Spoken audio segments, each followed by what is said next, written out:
अस्सलाम वालेकुम नाज़रीन, डी अलर्ट जे इंटरव्यू सीरीज़ में सतार सुरैया जी ख़िदमत में हाज़िर है। इंटरव्यूज़ जो सिलसिलो हलंदड़ है। यकीनन मां पूरी उम्मीद आहियां त इलाही दोस्त इन इंटरव्यूज़ के मरहले में असांजे वीडियोज़ में मुस्तफ़ीद थी चुका हूंदा। अञा भी मूंखे उम्मीद है त जेके दोस्त अञा पोइ रहियल आहिनि जिन जा इंटरव्यूज़ थींदा उन्हनि जे लाइ असांजो ही वीडियोज़ असांजा ही टिप्स यकीनन कारआमद साबित थींदा। अॼु थोरो कुझु इंफॉर्मेशन ते गौर था कयूं, ॼाण ते गौर था कयूं त आख़िर इंटरव्यू में कहिड़े क़िस्म जा सवाल अची सघनि था ऐं उहे जेकॾहिं अचनि था उनजो जवाबु कीअं ॾियो। मिसाल जे तौर ते तव्हां खां पुछनि था बाबा डॉक्टर अब्दुल जब्बार जुनेजा साहब जो सिंधी अदब में कहिड़ो कंट्रीब्यूशन आहे। तव्हां चवंदो साईं डॉक्टर अब्दुल जब्बार जुनेजो साहब हिकिड़ो अदीब आहे, हिकु शाइर आहे, हिकु नाविल निगार आहे, हिकु कहाणीकार आहे, हिकु ॿोलीअ जो माहिर आहे ऐं इन सां गॾोगॾु हू हिकिड़ो तमामु वॾो ज़बरदस्त क़िस्म जो नक़ाद ऐं मुहक़िक़ आहे। यानी डॉक्टर जुनेजा साहब जी शख़्सियत ते जेको पहलू हावी आहे उहो आहे हिकु प्रोफेशनल नक़ाद वारो ऐं हिकु मुहक़िक़ वारो। हाणे डॉक्टर जुनेजा साहब तव्हांखे यादि हूंदो त सिंधी अदब जी मुख़्तसिर तारीख़ 1973 में लिखियईं ऐं उन खां पोइ वरी सिंधी अदब जी तारीख़ 3 भाङा हुन 2005, 6 ऐं 7 में डॉक्टर जुनेजा साहब अब्दुल जब्बार जुनेजा साहब उहे लिखिया जेके सिंधी लैंग्वेज अथॉरिटी छपाया। इन खां पोइ वरी इहे किताब हिकु जुल्द में बि आया ऐं हिन वक़्त ताईं जेके अदबी तारीख़ूं लिखियूं वियूं आहिनि उन में अथेंटिक अदबी तारीख़ में जेके आहिनि उन्हनि में शुमार डॉक्टर जुनेजा साहब जो थिए थो। हिकिड़ो तमामु ज़बरदस्त रेफरेंस बुक्स आहिनि डॉक्टर जुनेजा साहब जी अदबी तारीख़ जा। डॉक्टर साहब कच्छमाल किताब लिखियो। डॉक्टर साहब इन सां गॾोगॾु फ़हरिस्त लतीफ़ात लिखियईं। लतीफ़ी फ़िक्र जे हवाले सां डॉक्टर साहब जी शाह लतीफ़ जी बिब्लियोग्राफी डॉक्टर साहब जी आहे। इन सां गॾोगॾु शाह साईं जे हवाले सां मुतालियो बि उनजो आहे। डॉक्टर जुनेजा साहब कुझु शख़्सियतुनि जा मुतालिया कया आहिनि। जीअं मिसाल जे तौर ते डॉक्टर जुनेजा साहब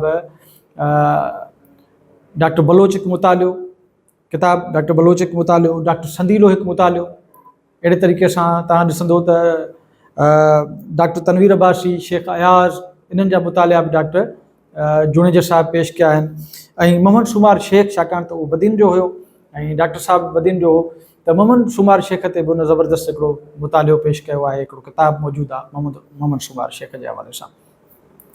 डॉक्टर साहब खे जॾहिं असां डॉक्टर अब्दुल जब्बार जुनेजा जी ॻाल्हि था कयूं त डॉक्टर साहब बुनियादी तौर ते शाइर बि हो ऐं हुन बेत, दुआ ऐं वायूं लिखियूं ऐं हुनजो शाइरीअ जो जेको किताबु आहे उहो आहे मिर्ग तरशना।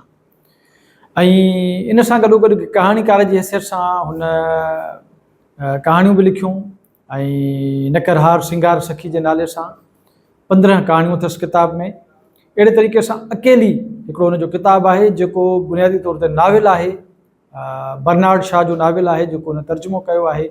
ऐं हीअ ॿी महावारी जंग जे पस मंज़र में लिखियलु नाविल आहे जंहिंमें हिकु ॿेट ते हिकिड़ी औरत ऐं हिकिड़ो फ़ौजी सिपाही रहिजी था वञनि अकेला ऐं पोइ उहा औरत पंहिंजी इज़त खे, पंहिंजी लॼ खे बचाइण लाइ कहिड़ी हिकमत अमली इख़्तियार करे थी।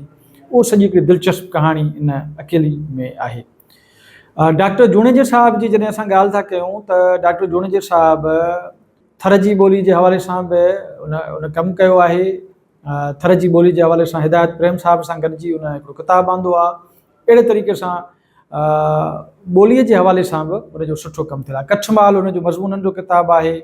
अहिड़े तरीक़े सां डॉक्टर जुनेजा साहब विंटसर महल जो सफ़र जे नाले सां सफ़रनामो बि लिखियो ऐं पाण सिंधी ॿोलीअ सां गॾोगॾु चीनी ॿोलीअ में बि महारतूं रखंदड़ हुआ ऐं चीन जॾहिं विया त माउ जे मुल्क में हुन सफ़रनामो लिखियो।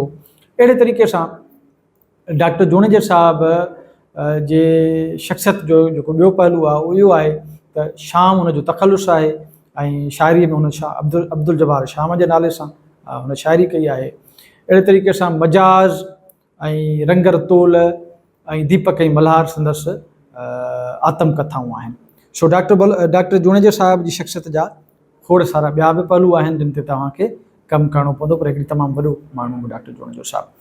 अच्छा, जॾहिं असां अब्दुल मजीद मेमून जी बि ॻाल्हि कयूं मिसाल जे तौर ते त डॉक्टर मजीद मेमून साहब, अब्दुल मजीद मेमून साहब उन जो तव्हांखे ख़बर आहे त हिकिड़ो अहम रेफरेंस बुक आहे सिंधी अदब जो तारीख़ी जाइज़ो। इहो संदसि अदबी हवाले सां तमामु घणो सुठो कंट्रीब्यूशन आहे। सचल जो सनयो ऐं सचल जो पैगाम यानी सचलियात ते डॉक्टर अब्दुल मजीद मेमून साहब जो हिकिड़ो ॾाढो सुठो कमु थियल आहे। अहिड़े तरीक़े सां लतीफ़ात जे हवाले सां फ़िक्र लतीफ़ संदसि किताबु आहे, ऐं सुर कल्याण ऐं सुर सारंग जे हवाले सां उनजो किताबु आहे, ऐं लतीफ़ी लात बि संदसि किताबु आहे, ऐं डॉक्टर अब्दुल मजीद मेमून साहब जो कंट्रीब्यूशन जिते ॿियो खोड़सारो आहे उते अदबी तारीख़ जो जेको हुनजो आहे सिंधी अदब जी तारीख़ जो तारीख़ी मुतालियो या तारीख़ी जाइज़ो उहो इंतिहाई अहम बुक आहे रेफरेंस जे तौर ते। सिंधी अदब में जॾहिं असां ॻाल्हि था कयूं तनक़ीद ऐं तहक़ीक़ जी, त तव्हां खां इहो सुवालु थी सघे थो त बाबा तनक़ीद ऐं तहक़ीक़ में बुनियादी फ़र्क़ु कहिड़ो आहे?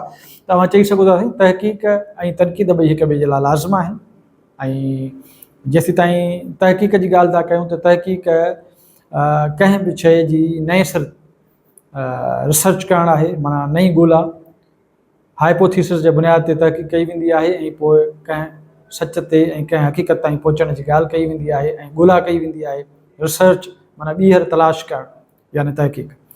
तनक़ीद बुनियादी तौर ते हिकु अहिड़ो इल्मु आहे जेको खरे ऐं खोटे जी साञाह ॾिए थो, सम्झ ॾिए थो ऐं परख ॾिए थो। जॾहिं असीं कंहिं बि अदबी फ़न पारे जे खे छंडींदा छाणींदा आहियूं, उनखे तकींदा तोरींदा आहियूं, या उनजे बारे में उनजी ख़ूबियुनि ऐं उनजे ख़ामियुनि जे बारे में जॾहिं ॻोल्हींदा आहियूं त उन जेको अमल आहे, प्रोसेस आहे, उहो तनक़ीदी प्रोसेस आहे। तनक़ीद जे अमल मां गुज़री असां कंहिं बि फ़न पारे खे में खरे ऐं खोटे जी सुञाण कंदा आहियूं त उनखे असां तनक़ीद चऊं था पिया।